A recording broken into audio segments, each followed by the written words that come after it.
And now, revelations of mystery and horror in the Helen Clevenger case. Taken from the pages of True Detective Mysteries magazine, the only story of this sensational case, written and authorized by Sheriff Lawrence E. Brown of Buncombe County, North Carolina.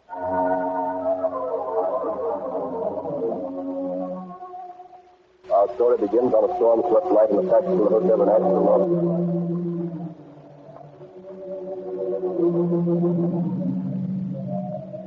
Well, Helen, I think we got back just in time. Yes, Uncle Will. Look, you can see the storm from my window here. Yes. Lightning racing up the valley. What a sight. The big smokies and a storm at night. Oh, Uncle Will, I'm so glad you gave me the chance to make this trip. Why shouldn't I show off my pretty New York niece down here in the South, eh? Sure, I've always loved the South, and when you told me I could come to North Carolina this summer, I was thrilled. Big smokies, cotton fields. Yeah, and dairy meeting. Oh, that reminds me, I must write up today's meeting in my diary. Sure you're not writing up any big dates in that diary? I'd be jealous. Dave, just listen to their diary. Monday. Left the hotel in Asheville at 9. Attended meetings of dairy farmers. High Point with Uncle Will, Professor William F. Clevenger to you. Ernst works with the farmers as a faculty member from State University is meeting with approval wherever we go. All of the dairy... Helen, they just listen to me because I have a pretty 18-year-old niece along who is an honor student at New York University. Uncle Will, this Southern chivalry has just got you all, I reckon. Well, anyway, my dear, I'm glad you're along. You're becoming sweeter to me every day. And you're meeting people and seeing things. And being so happy, I'm afraid. Oh, nonsense, my dear. Hey, this storm is getting worse. Well, good night, Helen. Will you turn in soon? Just as soon as I take a shower, put on the new green silk pajamas, and write in my diary about today. Good. I'll call you at 8 in the morning for breakfast. You get on the road by 9:15. All right? Perfect. And here's a big hug for making a girl so happy. I hope you'll always be as happy as you are tonight. Well, pleasant dreams. You too, Uncle Darling. Good night. Good night, dear.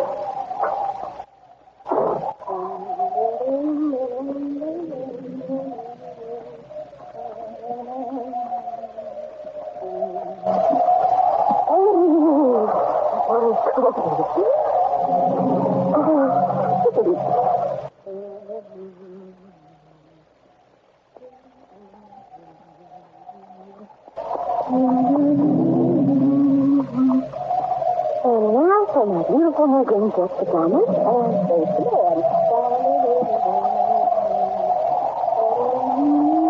Uh-oh, I forgot to write in my diary.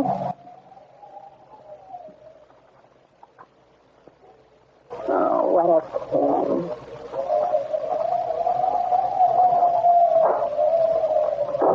Who's there? Who's that? What are you doing here? Stay where you are, I'll scream.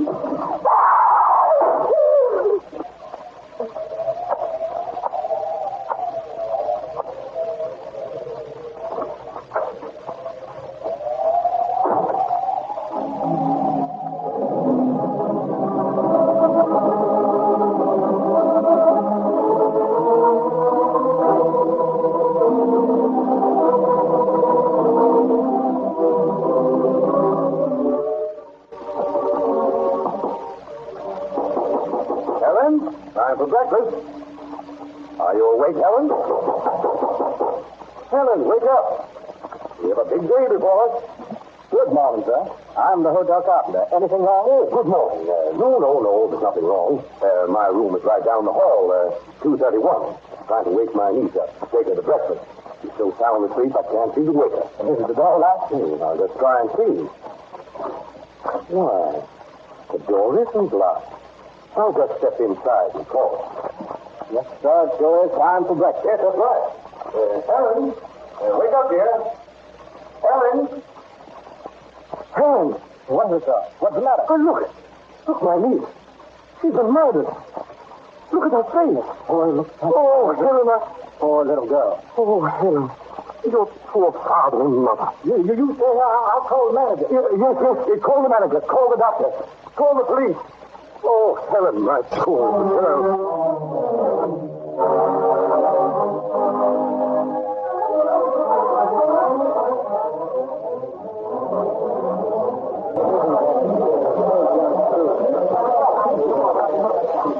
Step aside, please. Stand back. This way, Sheriff. All right, brother.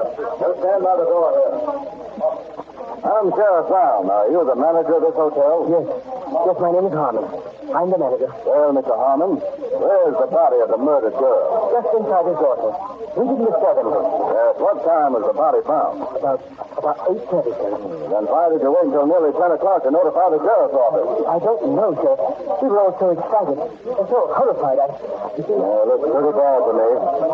Who are you trying to protect, Harmon? Oh, nobody, I swear, sir. I swear. No. Pull yourself together, man. Let's see the body. Have you a pass key? Yes, sir. Here it is. Why... Hey, there's a key in that door already. That's funny. What about it, Harmon? Can't understand it. That's a masterpiece. There are only 11 masterpieces in the hotel, and we've accounted for everyone since the murder. Oh, you have, eh? Well, I'll just take this key, then. Come on in, Schroeder. You too, Harmon.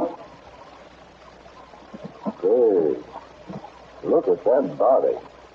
Shot and beaten to death. Yes, sir. And only 18 years old. Dressed in pajamas. Green silk.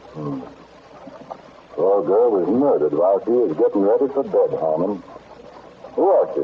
Her name was Helen Clevenger. She was traveling with her uncle, Professor Clevenger. He's lecturing on dairy farming at the State University. Where is he? In his room, right down the hall. 231. He's quite overcome. Hey, here's a diary she was writing in. Come here, Schroeder. Yes, Sheriff? Help me turn the body over. Yes, sir. There's the bullet hole. Yes, sir, just above her heart. A poor little girl. It's horrible, sir. Horrible. Looks like some animal had clawed her face. Schroeder, look at those cuts. They're powerful deep, sir. Shaped like a crescent or a half circle. Looks mysterious. How about the gun? Did you find it, Harmon? No, sir. There's no trace of a gun. But we found a shell on the bathroom floor. You can see it from here. Get it, Schroeder. Yes, sir.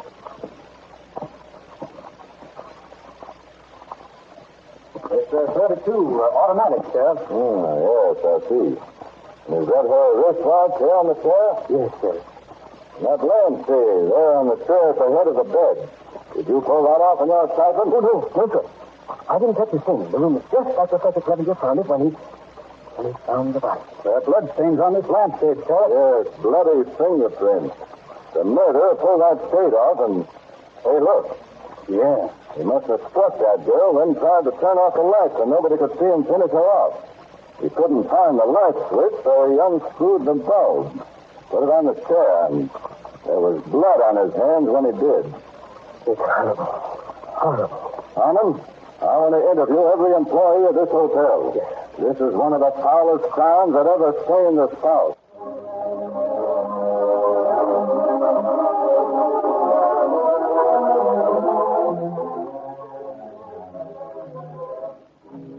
And you're Professor Clevenger? Yes, sir. This murdered girl was your niece? Yes, Sheriff. She's the daughter of J.F. Clevenger, and my brother. And what do you do, Professor Clevenger? Why, I lecture on agricultural subjects. My niece was from New York. Great Kill, Staten Island. It was a fine opportunity to have her see the South and make contacts, make friends. J.F. Clevenger, Great Kill, Staten Island. How were the New York police to investigate her death at that end, too, Professor? When did you last see your niece? Last night, just before she went to bed. You were in her room? Why, of course. I had brought her home from the house of some friends. She said she was going to bed just as soon as she wrote up the day in her diary. Did she write in it last night? I suppose so. It was probably the last thing she did before. Professor, when the newspapers find out important to you, they're going to say I accuse you of the murder of your niece. No, I wouldn't have touched a hair of her head. She was so young, so sweet. We're growing closer to her every day. Well, that'll do, Professor Clevenger. I'll have to hold you for further questioning. You mean jail? I'd like to attend Helen's funeral. I understand. If you keep in touch with us, notify us where you go and what you do. I'd gladly go to jail. I'd gladly give up the rest of my life to help find out who murdered my niece.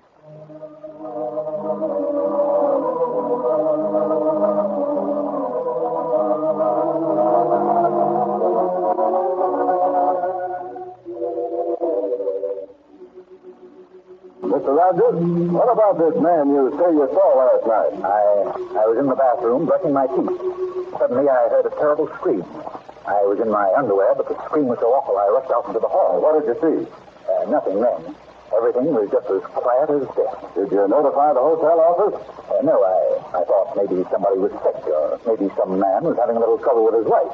You know how it is. Yes, but what about this man? Well, when I got to the hall and realized I was in my underwear, I went back into my room for my bathrobe. When I came back to the hall again, I saw a man standing in the doorway of 224, Miss Clevenger's room. What kind of man? Well, it was dark. I could only see a muffled figure. Muffled, eh? Did he say anything? First I said, I wonder what that noise was. And then he said, that's what I've been wondering. That's what I've been wondering. What did you do then? I went back into my room.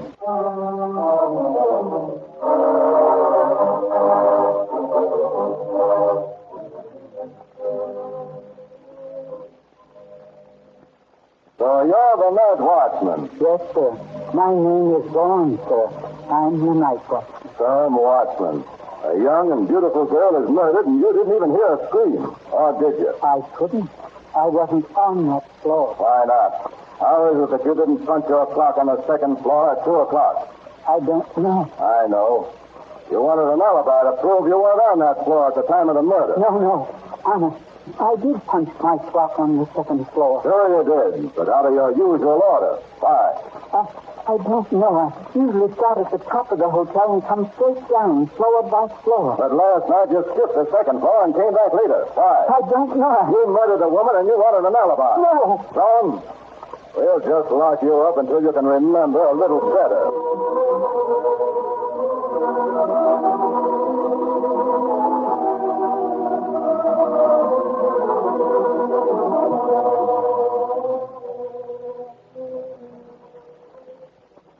Mr. Warner, I must ask you a few questions. Take down any statements, Luda. All right, Sheriff. Thank you so much for waiting till the end of the concert, Sheriff. Where were you last night? I have nothing to do with this business. What business? We haven't accused you of anything. I was home last night. Sure? Yeah, of course. Then why'd you call up your boarding house today to find out where you were last night? I forget. I live in another world, the world of music. Two reports say you were visiting a girl last night at the hotel. I haven't been near that hotel in 6 months. What hotel? Nobody's mentioned the hotel. I don't know why I'm here. Are you through with me? No, Mr. Warner. You'll have to stay with us tonight.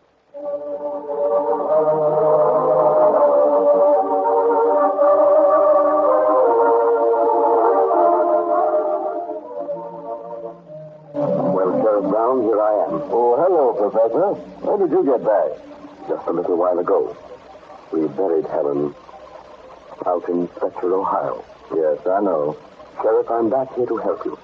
I'm not going to consider myself under arrest, but I'll stay here in jail until doomsday if it will help you clear up this mystery. Oh, we'd like to have you here.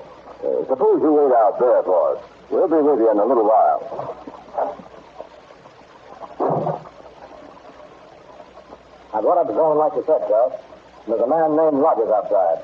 Wants to know if there's anything new on the Clevenger case. Want to talk to him? Sure, I'll talk to anybody. Tell him to wait. Right.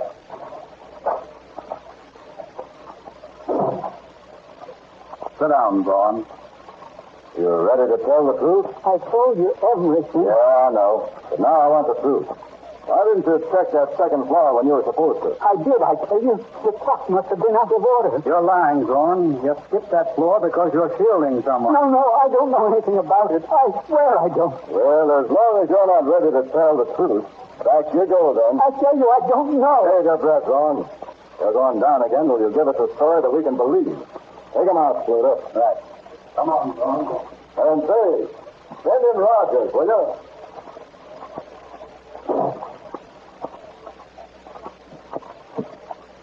Oh, Mr. Rogers. Glad to see you. Sit down, won't you? Thanks. I'm leaving Nashville tomorrow. I thought you might want to speak to me again. About the Clevenger case, you know. Well, to tell the truth, there's little I can tell you now. There are plenty of suspects, but we're no nearer the solution than we were the other day. Too bad. Yeah. You got any ideas, Rogers? Anything new?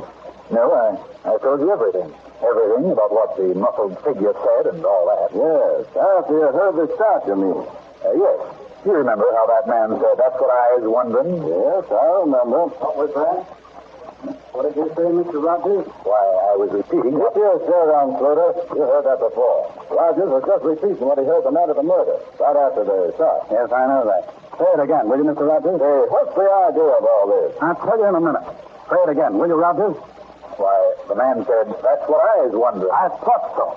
I see it all now, Sheriff. Sheriff, we... Hey, Sluter, what's the matter with you? Are you crazy? Crazy may I. I just got an idea that's going to help us solve this case. Yeah, now, Ted, I didn't like phony fortune tellers. All right, shoot. What is it? Who have we been looking for? All right, what do you mean? Well, what kind of a man have we been looking for? The murder of that Clevenger girl, I mean. I still don't get you. No? Well, I'll tell you. We've been looking for white men, haven't we? Well, yes, so we have. Why? I'll tell you why. Because Mr. Rogers quoted that man as saying, that's what I've been wondering. That's why. What in the world are you talking about? You don't see it yet? Listen, Sheriff. Rogers, right after the murder, said that the man he saw said, that's what I've been wondering. Now, he tells us the man said, that's what I was wondering. You get it? We've been looking for a white man. We should have been looking for a colored murderer. Only a colored man would say, that's what I was wondering. You get it now? My jewels, Sluter. You got something there.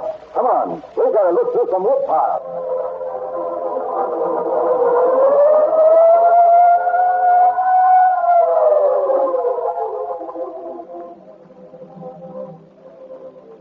All right, come on, men. This is the place. Burt's Barbecue.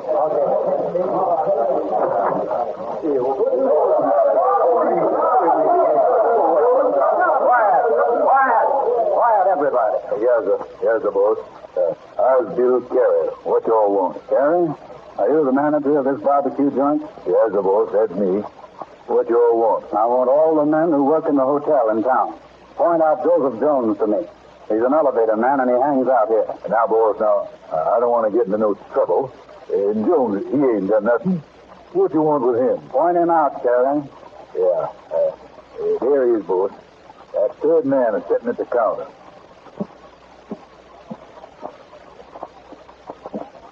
Jones, you're under arrest. Me, bossy, I swear I ain't done nothing. Please, I ain't. Don't take me away.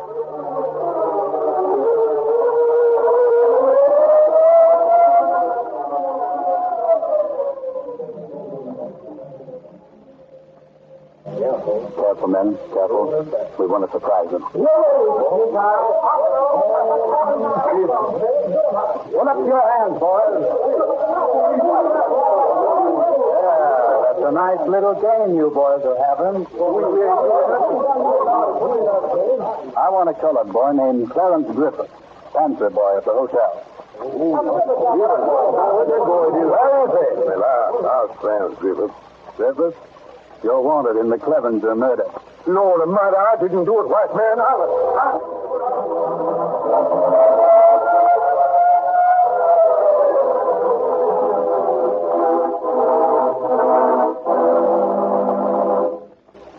Sluter, how are Griffith and Jones standing up in jail? Mighty cautious, Sheriff. Mighty cautious. They haven't spilled anything yet. I set up the dictograph in their cell, like you said, and I listened all afternoon. Those two boys just won't talk. How about we took them because the manager said they'd talk the most? Yeah, they'll talk in time. You'll go up to the depot in the morning and meet those New York officers I sent for. Bring them straight to the jail.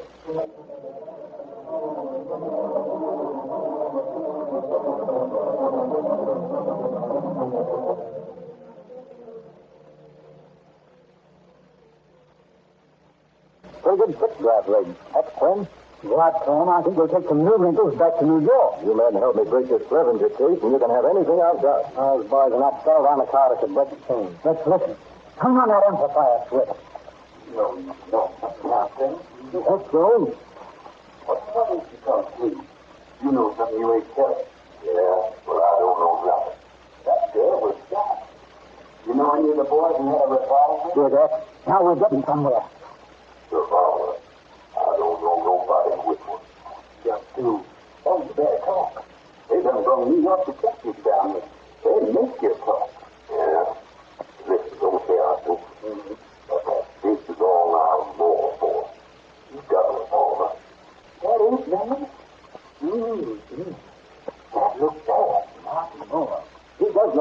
man. I know where we can pick him up. Come on, then. I want you along. Looks like our pocket of babies came across.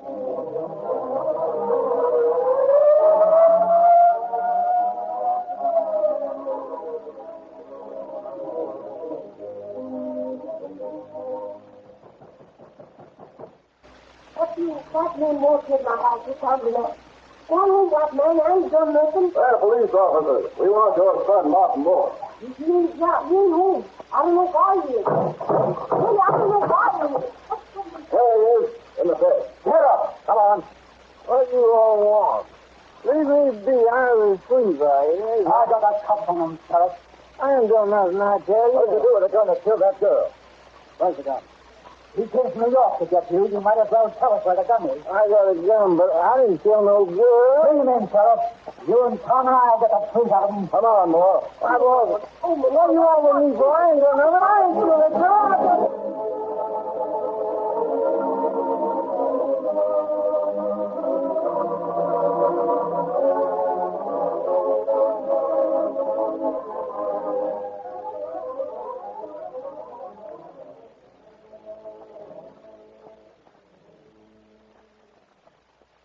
Oh, don't ask me no more questions. Oh, I can't stand him. I can't stand him. Talk, James. Talk. Where's the gun? What did you tell her for? Don't ask me no more. Don't ask me no more. What did you kill her for? Money. I wanted money. Go on, Moore. Keep talking. I wanted money. When I got through with work at the hotel that night, I got my gun. And I sneaked up to the second floor by 1 o'clock. I tried 2 doors. They was locked. Then I came to the room 224, and I opened the door. Who's that? Who's that? What are you doing here? Stay where you are, please.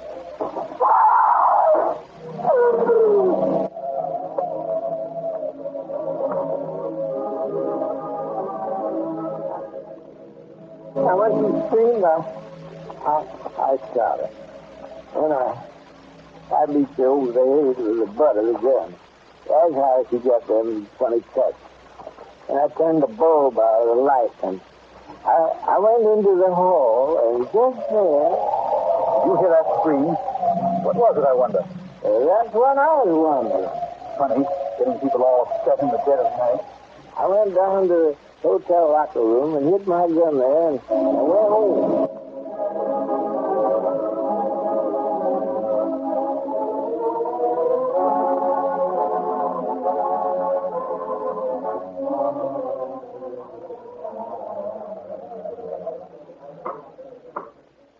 Martin Moore, the jury has found you guilty of murder in the first degree.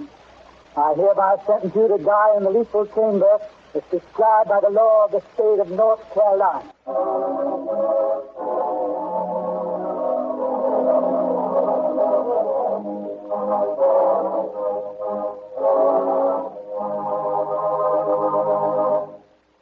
You've just heard a dramatization of Revelations of Mystery and Horror in the Helen Clevenger case, taken from the pages of True Detective Mysteries magazine and transcribed by the Trans-American Broadcasting System.